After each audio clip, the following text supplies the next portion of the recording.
students, how are you? Hope all of you are fine and safe at your home. Students, today we will start our next chapter of our social science, our past part 2, textbook in history for class 7. Lesson number 3, the Delhi Sultans. Now in chapter 2, students, we saw that regions like the Kaveri Delta became the center of large kingdoms. Now, did you notice that there was no mention of a kingdom with Delhi as its capitals? Now, that was because Delhi became an important city only in the 12th century. कि आपने lesson 2 में chapter 2 में regions पढ़े जो Kaveri delta के जो बीच के large kingdoms थे उनके बारे में. वहाँ पर आपने देखा कि दिल्ली को वहाँ पर कैपिटल नहीं था किसी भी किंगडम का. तो ये इसलिए था क्योंकि जो दिल्ली था वो इम्पॉर्टेंट सिटी थी 12th सेंचुरी के टाइम पर. Here you see in that table students the rulers of Delhi from 12th century. यहाँ पर आप देख रहे हैं जो रूलर्स थे दिल्ली के.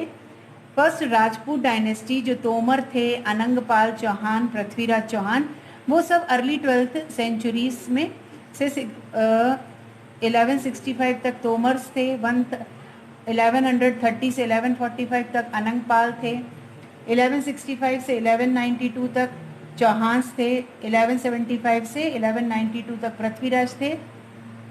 Here early Turkish rulers from 1206 to 1290.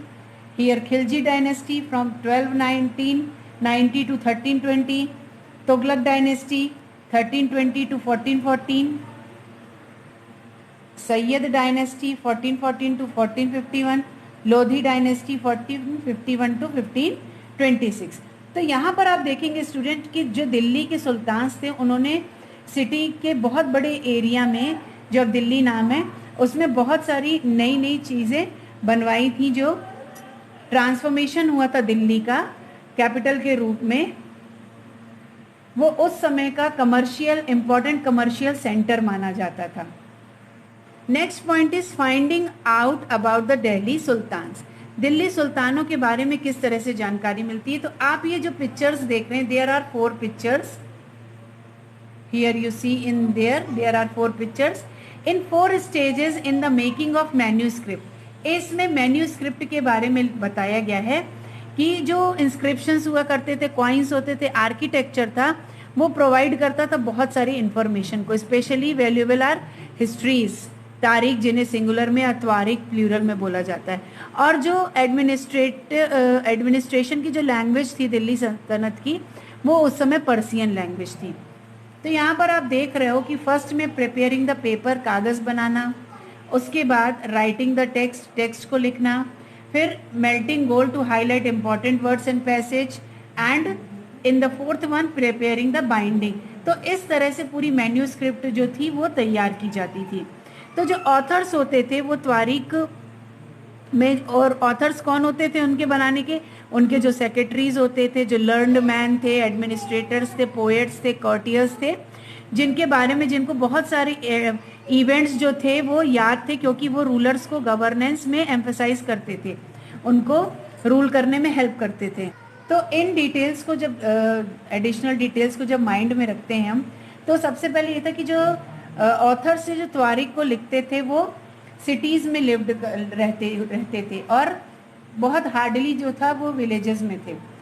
अक्सर वो उनकी हिस्ट्रीज जो सुल्तान की थी वो रिच रिवॉर्ड के लिए लिखा करते थे. ऐसे ऑथर्स जो थे वो एडवाइस करते थे रूलर को कि वो उनका आइडियल सोसाइटी में आइडियल बन के रहें, और सोशल ऑर्डर बेस होता था बर्थ राइट और जेंडर डिस्टिंक्शंस में. तो उनके जो आइडियाज़ थे वो सबके साथ शेयर नहीं किए जाते थे. जैसा आप देखोगे 1236 में सुल्तान इल्तुतमिश की डॉटर जो रजिया थी वो सुल्तान बनी. तो वो क्रॉनिकलर ऑफ द एज था मिनहाज आई सिराज, उसने रिकॉग्नाइज किया कि जो रजिया थी वो बहुत ज़्यादा एबल थी और क्वालिफाइड थी अपने भाइयों से. वो अपने भाइयों से ज़्यादा समझदार थी और वो बहुत क्वालिफाइड थी. लेकिन वो उस समय कंफर्टेबल नहीं थे उसके भाई की वो क्वीन या रूलर के रूप में उन्हें दिखाई दे. तो nor were the nobles happy at her attempts to rule independently. और ना ही बाकी के जो लोग थे वो खुश थे कि वो इंडिपेंडेंटली रूल करें।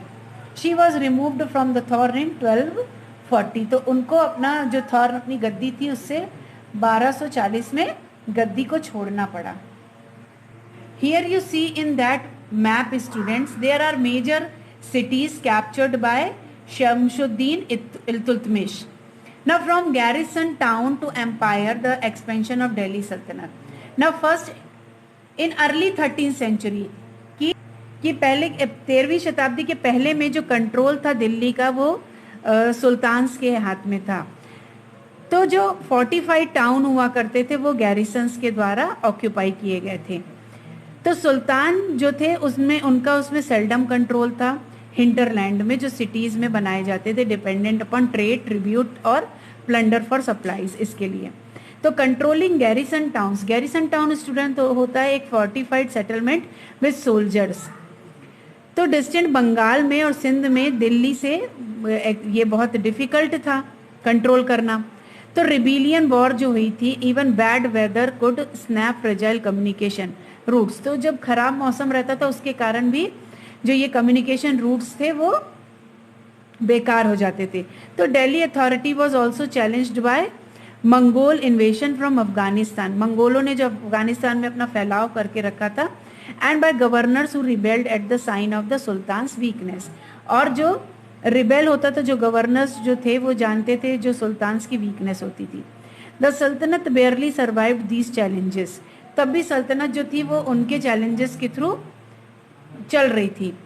ना its constitution occurred during the reign of Ghiyasuddin Balban and further expansion under Alauddin Khilji and Mohammad Tughlaq. तो यहाँ पर स्टूडेंट्स आप देखोगे कि the first step of campaign along the internal frontier of the sultanate aimed to consolidating the hinterland, कि जो पहला स्टेप था वो ये था कंसोलिडेट करना। कंसोलिडेट मतलब होता है स्टूडेंट्स कि टू बिकम और to make your position of power firmer और स्ट्रॉन्गर, कि अपनी जगह को सही रखना और कायम रखना। तो during these campaigns forest were cleared in Ganga Yamuna doab and hunter gatherers and pastoralist expelled from their habitat. तो उस समय पर ये कैंपेन्स जो थी, फॉरेस्ट को क्लियर किया गया, जो गंगा यमुना डॉब्स थी वहाँ पे हंटर गैदर्स होते थे, उनको उस तरह से हैबिटेट को उनके एक्सपेल्ड किया गया, और उन लैंड्स को पीजेंट्स को दिया गया एग्रीकल्चर को एनकरेज करने के लिए। तो जो फोर्टिसेस थे, गैरिसन्स टाउन्स और towns were established to protect trade and routes and to promote regional trade, मतलब कि व्यापार को एस्टैब्लिश करने के लिए वो एस्टैब्लिश किया गया था। ना second expansion occurred along the external frontier, जो दूसरा एक्सपेंशन था वो किया गया ऑफ द सल्तनत। Military expedition into southern India started during the reign of Alauddin Khilji, कि उसके रूल के टाइम पर, अलाउद्दीन खिलजी के रूल के समय पर कंट्री में जो मिलिट्री एक्सपीडिशन था साउदर्न इंडिया में वो स्टार्ट किया गया था, and culminated with Mohammad Tughlaq. And in their campaign, Sultanate armies captured elephants, horses and slaves and carried away precious metal. तो उस समय पर एलिफेंट्स, हॉर्सेस और स्लेव्स को कैप्चर्ड किया गया और जो प्रीशियस मेटल्स जितने थे उनको भी अपने साथ ले जाया गया। By the end of Muhammad Tughlaq reign, Muhammad Tughlaq के शासन के समय पर, उसके अंत तक में 150 साल after somewhat humble beginning, the armies of Delhi Sultanate had marched across a large part of subcontinent. Now they had defeated rival armies and seized city. तो उन्होंने rival armies को defeat किया, हराया और cities को seize किया. And the Sultanate collected taxes from the peasantry and dispensed justice in its realm. तो सल्तनत ने क्या किया कि कलेक्ट किया टैक्स, जो पीजेंट थे वहाँ पे रहने वाले थे उनसे जस्टिस के नाम पर जो टैक्स था वो लिया। But how complete and effective was it's control over such a vast territory, लेकिन इतने व्यापक टेरिटरी, इतने व्यापक क्षेत्र पर इस तरह से कंट्रोल करना कब तक, कितना इफेक्टिव हुआ। In map 3 students you see that Alauddin Khilji's campaign into south India, कि अलाउद्दीन खिलजी ने किस तरह से साउथ इंडिया में अपना कैंपेन चलाया था। Now in figure 2 students, Cornwall at Jerusalem mosque and minaret built during the last decade of 12th century. 12th century के लास्ट में ये बनाया गया था. Now this was the congregational mosque of the first city built by Delhi Sultanate. पहली दिल्ली सल्तनत में पहली ऐसी सिटी थी जिसमें ये बनाया गया था. Described in the chronicles as Delhi एल आई कोहना, ये ओल्ड सिटी के नाम में थी. The mosque was enlarged by Iltutmish and Alauddin Khilji, कि इस पूरी मस्जिद को जो मॉस्क थी इसको एनलार्ज किया गया इल्तुतमिश और अलाउद्दीन खिलजी के द्वारा. एंड द मीनार वॉज बिल्ड बाय 2 सुल्तान्स, और इनकी जो मीनार है वो 2 सुल्तानों के द्वारा बनवाई गई, कुतुबुद्दीन ऐबक और Iltutmish. Now a mosque is called a मस्जिद इन अरबिक. मॉस्क को मस्जिद नाम अरबिक में कहा जाता है. Literally a place where a Muslim prostrate in reverence to Allah, कि इसमें बोला जाता है कि वो मुस्लिम्स जो होते हैं वो अल्लाह को याद करते हैं. मस्जिद जामी और जामा मस्जिद में मुस्लिम्स जो हैं वो अपनी प्रेयर्स को रीड करते हैं, जिसे हम नमाज कहते हैं, एक साथ मिलकर. और मेंबर्स जो होते हैं उसके कांग्रेगेशन के, वो चूज करते हैं मोस्ट रिस्पेक्टेड लर्नड मेल को उनका लीडर बनने के लिए, जिन्हें हम इमाम कहते हैं, for the rituals of prayers. He also delivers the sermon means कुतबा during the Friday prayer. Friday prayer के दौरान वो कुतबा जो डिलीवर करते हैं. और प्रेयर के समय मुस्लिम्स जो होते हैं वो मक्का के साइड फेस करके खड़े होते हैं. And in India this is to the west, और इंडिया में वो वेस्ट के साइड है. दिस इज कॉल्ड क्विबला. So students, here we learn about the Delhi sultanate. So you have to read the chapter and find more interesting facts about Delhi Sultanate.